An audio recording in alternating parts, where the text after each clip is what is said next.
कुछ ऐसे जीव जो करोड़ों साल पहले विलुप्त हो चुके थे, जिन्हें आधुनिक विज्ञान की मदद से साइंटिस्ट दोबारा से जिंदा करने की प्रयास कर रहे हैं। जी हाँ, आपने बिल्कुल सही सुना। अभी के समय में विज्ञान ने इतनी ज्यादा तरक्की कर ली है, जिससे दुनिया भर के साइंटिस्ट इस पर काम कर रहे हैं। कुछ साइंटिस्टों के मुताबिक कोई भी जीव तब तक विलुप्त नहीं हो सकता जब तक कि उसका कोई भी करीबी रिश्तेदार जिंदा ना हो या फिर वो अपना कोई भी पार्ट ना छोड़े, यानी कि उनकी स्पीसीज आज भी जिंदा है। और ऐसे सभी जानवरों को साइंटिस्ट दोबारा से जिंदा करने में लगे हैं जो हाल ही फिलहाल में विलुप्त हुए हैं। और वैज्ञानिकों को यकीन है कि वो आने वाले कुछ ही सालों के अंदर इस एक्सपेरिमेंट में कामयाब हो जाएंगे, जिसकी ये उम्मीद लगाई जा रही है कि इन प्राचीन जीव को हम फिर से देख पाएंगे। तो चलिए जानते हैं इन्हीं जीवों के बारे में जो फिर वापस आने वाले हैं।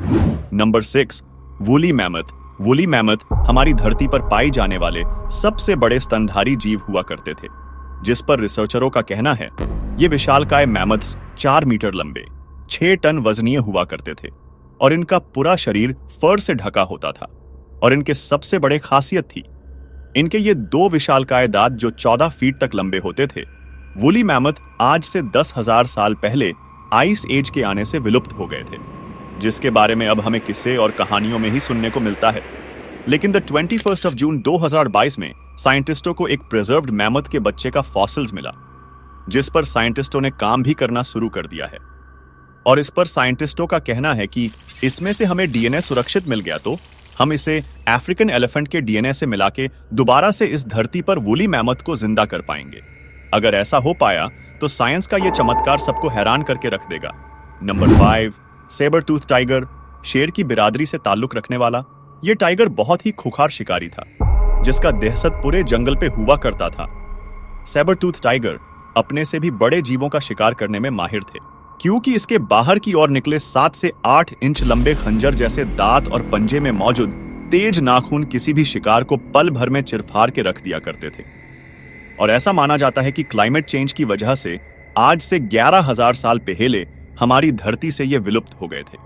लेकिन अब जाकर साइंटिस्टों को इसके फॉसिल्स ऐसी अवस्था में मिले हैं जिनकी मदद से सिर्फ इनके बारे में जाना जा सकता है, पर इन्हें वापस नहीं लाया जा सकता। लेकिन फिर भी साइंटिस्ट इनके फॉसिल से डैमेज डीएनए को निकालकर रिपेयर करने में लगे हैं।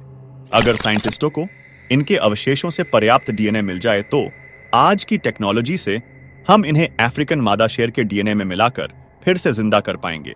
Number 4, Siberian unicorn. कई हजारों साल पहले विलुप्त होने वाले जानवरों में से साइबेरियन यूनिकॉर्न भी एक थे, जिसके नाक पर एक बड़ी सी सींग हुआ करते थे। साइबेरियन यूनिकॉर्न वजन में करीब 4 से 5 टन के आसपास होते थे और इसका शरीर घने वालों से ढके हुआ करते थे। इसके डीएनए में की गई जांच से पता चला है कि ये आज के गैंडे से बिल्कुल भी मेल नहीं खाते थे, बल्कि ये एक अलग ही किस्म के प्रजाति हुआ करते थे, जो आज से 40 मिलियन साल पहले आधुनिक गैंडों की प्रजाति से अलग हो गए थे, जिसके बाद क्लाइमेट चेंज में होने वाले बदलावों के कारण आइस एज के दौरान चरने के लिए घास ना होने की वजह से विलुप्त हो गए थे। लेकिन साइंटिस्टों को इसके काफी सारे ब्रोकन डीएनए मिले हैं, जिनसे यह खबर मिली है कि वैज्ञानिक इस प्रजाति को भी वापस लाने की कोशिश कर रहे हैं। Number 3, Irish elk. दिखने में तो ये किसी हिरण की तरह ही लगते हैं, जिसे जायंट डियर के नाम से भी जाना जाता है, क्योंकि हिरण की यह प्रजाति धरती पर पाए जाने वाले सबसे बड़े हिरण की प्रजाति हुआ करती थी, जो आज से करीब 12 से 13,000 साल पहले धरती पर पाए जाते थे, जिसे आज के हिरण का पूर्वज माना जाता है। ये हाइट में 6 से 7 फीट बड़े और 10 से 12 फीट लंबे होते थे, जिसके सिर पे काफी बड़े एंटलर होते थे जो कई फीट तक फैले हुए होते थे। और साइंटिस्ट ऐसा मानते हैं कि यही सिंह इनके विलुप्ति का कारण बना। दरअसल इनके ये बड़े सिंह कई बार झाड़ियों में फंस जाते थे, जिनसे ये कभी निकल नहीं पाते थे और भूख प्यास से इनकी मौत हो जाती थी। साइंटिस्टों के मुताबिक आयरिश एल्क ज्यादातर यूरेशिया और नॉर्थ अमेरिका में पाए जाते थे। इसके अलावा साइबेरिया में भी इनके फॉसिल्स मिले हैं, जिनमें से काफी सारे ब्रोकन डीएनए निकाले गए हैं, जिसे लेकर साइंटिस्टों का कहना है कि इस हिरण को वापस लाया जा सकता है, क्योंकि हमारी धरती पर अभी भी इसके करीबी प्रजाति मौजूद है, जिससे बहुत ज्यादा पॉसिबिलिटी है कि आयरिश एल्क को वापस लाया जा सकता है। Number 2, डोडो bird.